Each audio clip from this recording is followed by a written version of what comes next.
Today, I'd like to talk about two potential paths forward to address the number one challenge facing families today, inflation. This will not be my only speech on inflation, I'm sure, but when you look at the economy today, it's clear we've made enormous strides. And our plans and our policies have produced the strongest job creation economy in modern times. In addition, 8.3 million jobs in my first 15 months in office at a record. Unemployment rates are down to 3.6%, the fastest decline in unemployment to start a presidential term ever recorded. And in addition, Americans have applied to start 5.4 million new small businesses last year, 20% more than any other year on record. And I see, and as I see it, everything across the country is, as I go across the country, our economy has gone from being on the mend to on the move. But for every worker I met who's gained a little bit of breathing room to seek out a better paying job, for every entrepreneur who's gained the confidence to pursue their small business dreams, I know the families all across America are hurting because of inflation. I understand what it feels like. I come from a family where when the price of gas or food went up, we felt it. It was a discussion at the kitchen table. I want every American to know that I'm taking inflation very seriously, and it's my top domestic priority. And I'm here today to talk about solutions, and there's going to be more we're going to have to talk about as well. But first, I want us to be crystal clear about the problem. There are two leading causes of inflation we're seeing today. The first cause of inflation is a once-in-a-century pandemic. Not only did it shut down our global economy, it threw the supply chains and demand completely out of whack, especially in countries where more effective recovery responses weren't available, especially in those sectors that rely on semiconductors. These supply challenges have been further hampered by the onset of Delta and Omicron viruses. And you've all seen it, you've all felt it. And this year we have a second cause, Mr. Putin's war in Ukraine. We saw in March that 60% of inflation that month was due to price increases at the pump for gasoline. Putin's war has raised food prices as well, because Ukraine and Russia, two of the world's major bread baskets for wheat and corn, are essentially completely stalled. Ukraine has 20 million tons of grain in storage in silos right now. They're trying to figure out how to get out of the country and to market, which would reduce prices around the world. Normally we'd have already begun to export them into the market, but it hasn't because of Putin's invasion. So we're working with our European partners to get this food out into the world so that it could help bring down prices. But it's difficult because, again, of Putin and the Russian invasion of Ukraine. And those two major contributors to inflation are both global in nature. That's why we're seeing historic inflation in countries all over the world. But here's the good news. Because of the actions we've taken, America's in a stronger position to meet this challenge than just about any other country in the world. Some of the roots of the inflation are outside of our control, to state the obvious. But there are things we can do and we can address, and we need to do. That starts with the Federal Reserve, which plays a primary role in fighting inflation in our country. I put forward highly qualified nominees to lead that institution, and I strongly urge the Senate to confirm them without delay. The Fed has dual responsibilities. First is achieving maximum employment, and second is stable prices. And while I'll never interfere with the Fed's judgments and decisions or tell them what they have to do, they're independent. I believe that inflation is our top economic challenge right now, and I think they do too. We've built a strong economy with a strong job market. And I agree with what Chairman Powell said last week, that the number one threat is the strength, and that strength that we built is inflation. So the Fed should do its job, and it will do its job, I'm convinced, with that in mind. Now, As I said when I came to what Congress and the President can do to fight inflation, Americans have two potential paths forward. The first is my plan, the Democratic plan. Plan put forward by congressional Republicans is a second alternative. Here's how each of us would tackle inflation. My plan is to lower everyday costs for hardworking Americans, and lower the deficit by asking large corporations and the wealthiest Americans to not engage in price gouging and to pay their fair share in taxes. The Republican plan is to increase taxes on the middle-class families, let billionaires and large companies off the hook as they raise prices and reap profits at record amounts. And it's really that simple. But let me explain why this choice is so important. Let me start with the Putin price hike, high gas prices, and energy prices. My plan is already in motion.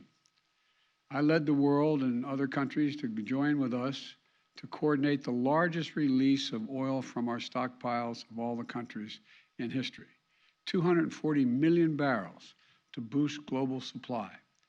Here at home, U.S. oil and gas production is approaching record levels. In fact, we produced more oil domestically in my first year in office than my predecessor did in his first year. To further drive down prices, my administration is allowing the sale of gasoline using homegrown biofuels this summer, which wasn't allowed before. And to reduce our dependence on foreign oil and reckless autocrats like Putin, I'm working with Congress to pass landmark investments to help build a clean energy future as well. From tax credits for businesses to produce renewable energy, to tax credits for families to make their homes more energy efficient. I met with nearly a dozen CEOs of America's largest utility companies, and they, to a person, told me that, including Southern Company, American Electric Power, and 10 others, they confirmed that if we pass the investments I'm talking about, will immediately lower families' utility bills by as much as $500 a year, according to their one estimate. That's by they're going to make their homes more secure in terms of heat not getting out and air conditioning not escaping because they have good insulation. Now, what's the congressional Republican plan with respect to energy? First of all, their plan is to give oil companies a free pass. For example, right now oil companies are sitting on 9,000 unused leases, oil leases, which are the property of the federal government, on the property of the federal government. Under my plan, they would have to pay taxes, and if they don't use those leases to produce more oil, they just can't sit on it.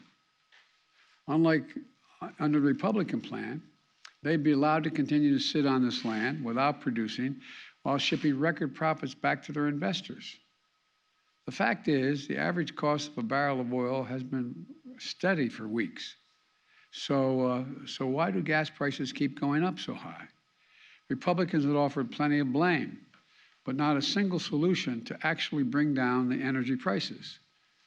You know, we have no plan. They have no plan to bring down energy prices today, no plan to get us to a cleaner, energy independent future tomorrow. So in the future, American families are no longer subject to the whims of dictators halfway around the world. The next thing is, let's compare our plans when it comes to lowering everyday cost. My plan is to make concrete, common sense steps to bring down the biggest expenses that families are facing. Let's take drug prices. My plan will let Medicare negotiate prices for prescription drugs, like they do with the Department of with the military, as it relates to what the administration is able to negotiate for prices for military. The cap, and I also call for a cap on the price of insulin, which 200,000 American children rely on because they have type 2 diabetes at $35 a month. It costs $10 to make the insulin. They make a significant profit instead of the average price of about $640 a month. Think of the difference it will make in millions of American families, like the family I met with in Virginia about 3 weeks ago, struggling every day, every single month to afford their son's insulin. And on this and other issues, I've laid out specific proposals to Congress to bring down the cost of everyday cost many American families face. And that's in addition to the work my administration has already done to lower prices. Another reason why prices are up for products people need relates to whether or not the manufacturer has access to all the materials they need to build a product. Think of the materials you need to build a house. If you can't get the materials from the ship to shore, from the shore to the home, the prices are going to go up. That's why we brought labor and industry together on the West Coast to improve operations at the ports, to speed up the transfer of products from abroad to shore, from shore to the location where they're going to be used, so that those products can move more quickly and cheaply. We haven't had enough truckers, for example, to deliver the lumber or other goods. That's why we are executing a plan to get more truckers on the job. It reduces the time it takes to move the goods quickly. Another problem we face is in some industries, there isn't enough competition. And I've often said that capitalism without competition isn't capitalism, it's exploitation. So we're promoting competition for everything from internet services to meat processing. We basically have 4 meat processors in the whole country. They process the meat that goes into the hamburgers you buy. So they set the price. When there's no competition, they can set the price higher and higher. So we're helping smaller companies get into the game to compete and help bring down the overall prices. The bottom line is easing these bottlenecks and making our supply chains more secure is a major focus of my economic strategy. So things move more quickly. Prices go down, not up. You know, some parts of my plan I've been able to get done on my own. I mean, just without congressional approval. Some parts are being held up by Congress. But all of my plan is focused on lowering costs for the average family in America, to give them just a little bit of breathing room. Now, what's the congressional Republican plan? They don't want to solve inflation by lowering your costs. They want to solve it by raising your taxes and lowering your income. I happen to think it's a good thing when American families have a little more money in their pockets at the end of the month. But the Republicans in Congress don't seem to think so. Their plan has actually going to make working families poorer. You don't have to take my word for it. It's in writing. They've made their intentions perfectly clear. Senator Rick Scott, Wisconsin, a member of the Senate Republican leadership, laid it all out in a plan. It's the ultra-MAGA agenda. Their plan is to raise taxes on 75 million American families, over 95% of whom make less than $100,000 a year total income. The average tax increase would be about $1,500 per family. They've got it backwards, in my view. I proposed a minimum tax for billionaires. In recent years, the average billionaire has paid about 8% in federal taxes. Congressional Republicans have proposed increasing taxes on teachers and firefighters. 55% of the largest corporations paid net zero in federal taxes in 2020 on $40 million profits. That just isn't right. That's why I proposed a minimum tax for corporations. Their plan would also raise taxes on 82% of small business owners making less than $50,000 a year. But it would do nothing to help to hold big corporations and companies accountable. Think about it. Republicans in Congress are so deeply committed to protecting big corporations and CEOs that they would rather see taxes on working American families and try to depress their wages to take on inflation. Never mind the fact that many of these companies are recording record profit margins, even as they raise prices record amounts. Look, you've heard me say it before, I'm a capitalist.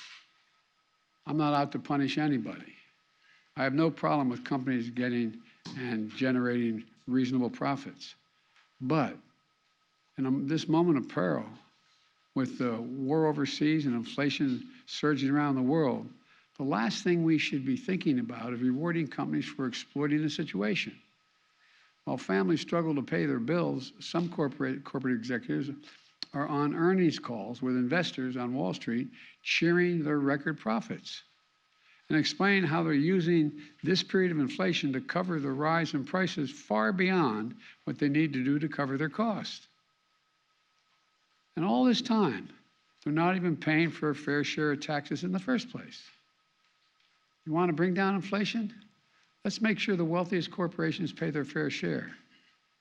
My plan asks those companies to pay their fair share in taxes.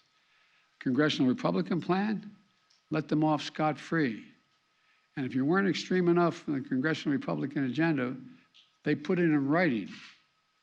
It also calls on Congress to put Social Security, Medicare, and Medicaid on the chopping block every 5 years.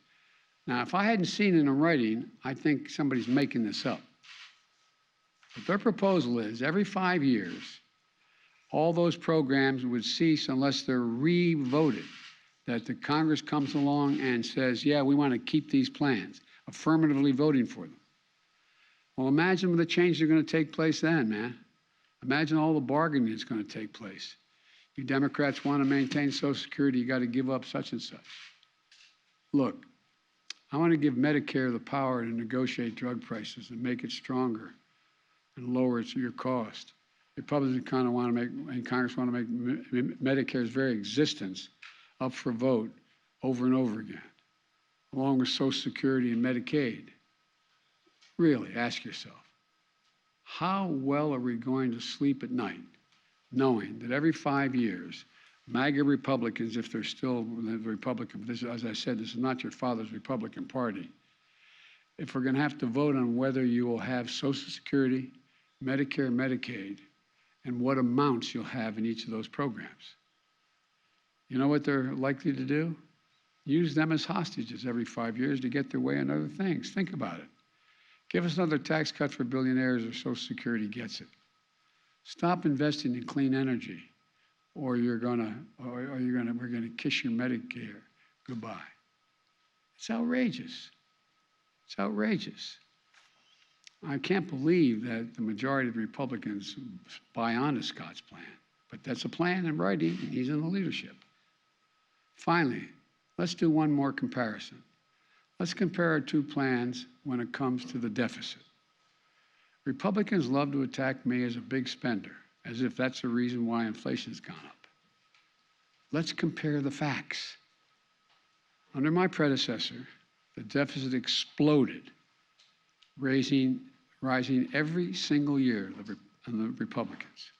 Under my plan, we're on track to cut the federal deficit by $1.5 trillion this year. Let me say it again, $1.5 trillion by the end of this fiscal year.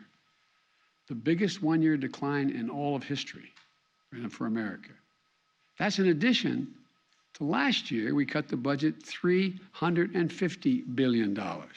The deficit, not the budget, the deficit, $350 billion. My Treasury Department is planning to pay down the national debt this quarter, which never happened under my predecessor. Not once, not once. Because unlike my predecessor, the deficit has gone down both years I've been here. That is not an abstraction. It matters. It matters to families because reducing the deficit is one of the main ways we can ease inflationary pressures. Look, the bottom line is this. Americans have a choice right now between two paths, reflecting two very different sets of values. My plan attacks inflation and grows the economy by lowering costs for working families, giving workers well-deserved raises, reducing the deficit by historic levels, and making big corporations and the very wealthiest Americans pay their fair share. The other path is the ultra-MAGA plan put forward by congressional Republicans to raise taxes on working families, lower the income of American workers, threaten sacred programs Americans count on like Social Security, Medicare, and Medicaid, and give break after break to big corporations and billionaires.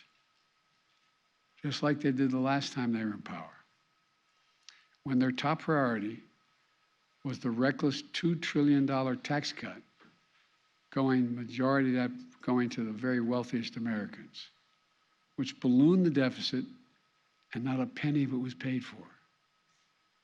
Look, I know you got to be frustrated. I know.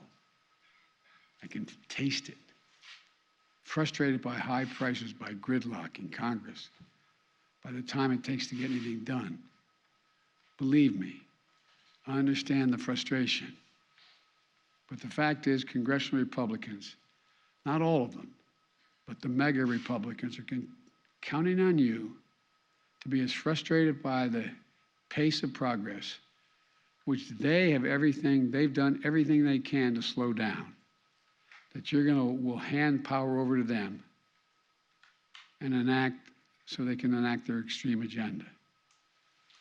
Look at their agenda. We'll put up on a webpage somewhere, I think I can do this, the Scott Plan.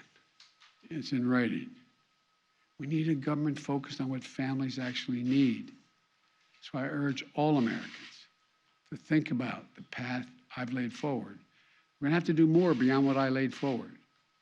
But then think about the Republicans in Congress who are actually proposing.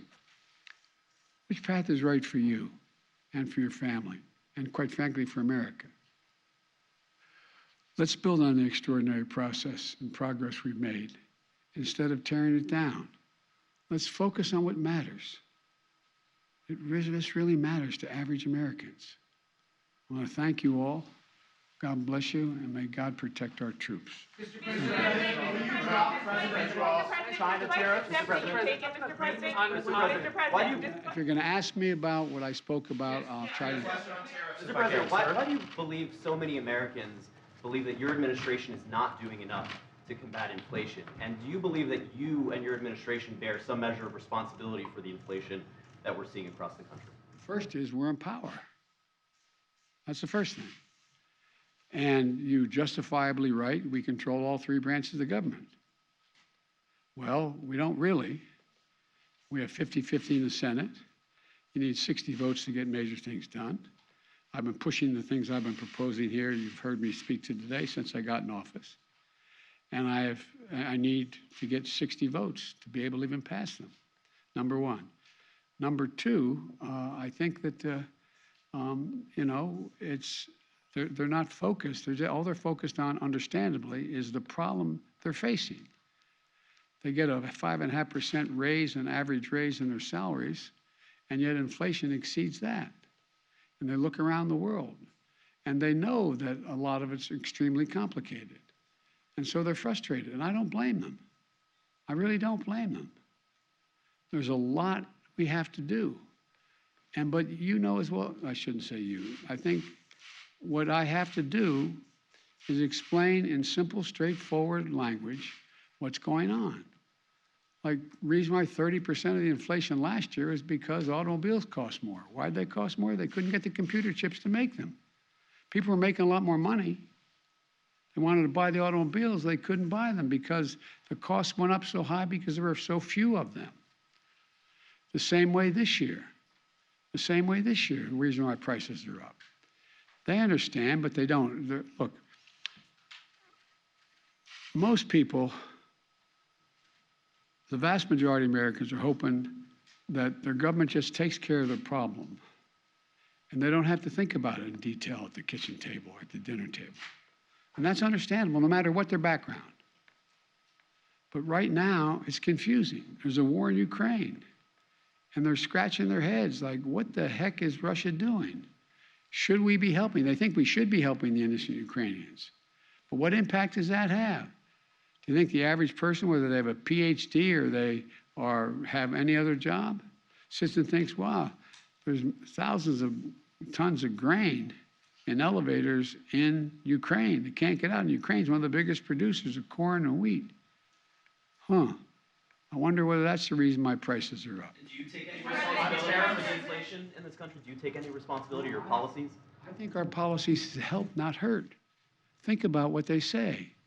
The vast majority of the economists think that this is going to be a real tough problem to solve, but it's not because of spending. We've brought down the deficit. The bottom line is, how much does America owe? How much in the hole are we going? We're reducing that. One Today question you on have inflation. retail gasoline prices and diesel prices at record highs. Yes. Yet you have yet to ask Americans to consume less. You're a train guy. Have you ever thought of your administration asking Americans to drive less, to take public transport? Well, if you ever raised a family like mine, you don't have to tell them. They're doing everything in their power to figure out how not to have to show up at the gas pump. That's why, for example, one of the things that's going to help a lot, but it's going to take time, is our infrastructure bill. The truth is, they don't have that many options in terms of transportation around the country right now. If you live in the Northeast Corridor, you do. If you're driving back and forth between Baltimore, Washington, New York, et cetera. But you don't have many choices. You don't have a whole lot of choices to deal with other aspects of transportation in terms of local transportation. And so what happens is, and unless they're electric, we find ourselves the cost of flying, buying a ticket on a plane costs more because of gas prices.